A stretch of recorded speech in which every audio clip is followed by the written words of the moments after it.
మైలవరం మండల పరిధిలోని రామచంద్రాయపల్లె గ్రామంలో జమ్మలమడుగు అసెంబ్లీ అభ్యర్థి పొన్నపురెడ్డి రామసుబ్బారెడ్డి సోదరి హైమావతి ఇంటింట ప్రచారం నిర్వహించారు. ఈ ప్రచారంలో తెలుగుదేశం పార్టీని గెలిపించాలని, అసెంబ్లీ అభ్యర్థిగా రామసుబ్బారెడ్డిని, పార్లమెంటు అభ్యర్థిగా ఆదినారాయణ రెడ్డిని గెలిపించాలని కోరుతూ ఆమె ఇంటింట ప్రచారం నిర్వహించారు. ఈ ప్రచార కార్యక్రమంలో మండల నాయకులు గురువిరెడ్డి, మోహన్ రెడ్డితో పాటు పలువురు నేతలు పాల్గొన్నారు.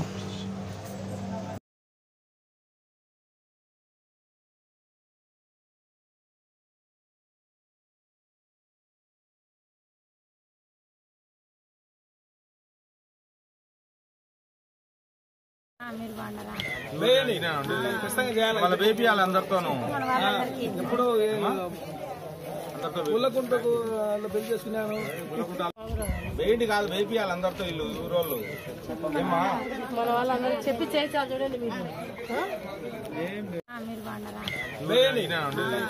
మీరు వేపియాలి అందరితోనూ ఎప్పుడు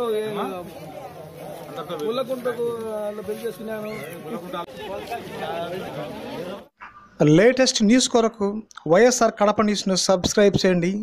ఆ తర్వాత ప్రక్కనే కనిపించే బెల్ ఐకాన్పై ట్యాప్ చేయండి.